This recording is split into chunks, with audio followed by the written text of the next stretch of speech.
डाइसरे बसिथिबा समस्त पदाधिकारी एवं आज आम गोटे भल दिन आम भद्रकवासी हाईटेक मेडिकल कॉलेज स्वतःप्रभुत्व भाव सबू स्पेशलिस्ट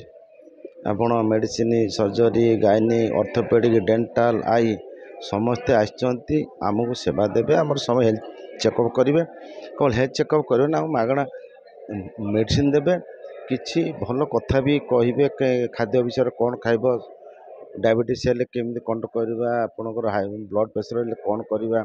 कैंसर हेल्ले कौन तार उपचार सब जिन कहे फ्री माण देवे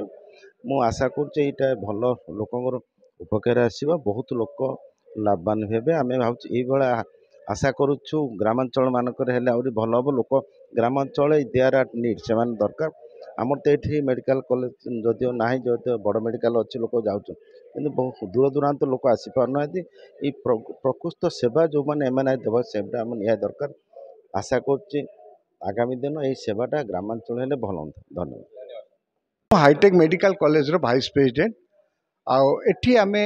पीपुल्स वेलफेयर फोरम रो एवं रोटरी क्लब आउ बागुरे हाई स्कूल तरफ मिलित उद्यम आम आज ये हाईटेक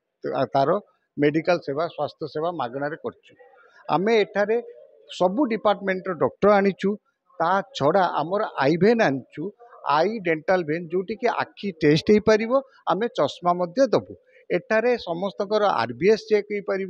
भाइटाल चेक हम तापर डायग्नोसिस पर रोगींकर ये औषध अनुसार औषध मागणार देबू यही सबुरे आमर प्रतिष्ठाता डॉक्टर तिरुपति पाणिग्राहींकर यहाँ सूची विजन आपण हॉस्पिटल छड़ा गाँ गाँ मध्य जाइकी लोकों को सेवा दिंतु यही सेवाई आमर managing trustee sir mister Suresh Kumar पाणिग्राहींकर पूरा अवदान अच्छी तत्वावधान में आम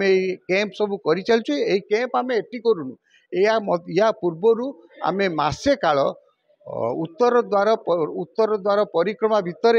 आम मसे द्वार हबिशाली एवं पेसेंट हॉस्पिटल 5 बेड हॉस्पिटल करूँ जोटी आम 12,000 लोकों को सेवा देचु हबिशाली सेंटर रे समस्त आखि टेस्ट करी 4,300 चश्मा प्रदान करूँ एमती आम एकाल नुहे रथ यात्रा टाइम रे आम उत्तर द्वार ता छड़ा बस स्टाण्ड आम सब वर्ष हॉस्पिटल करी आसु हाईटेक मेडिकल कॉलेज यही जगह नुहे गाँ गाँ मालकानगिरी बुलिकी हॉस्पिटल हाईटेक हेल्थ कैंप करुच्ची। धन्यवाद।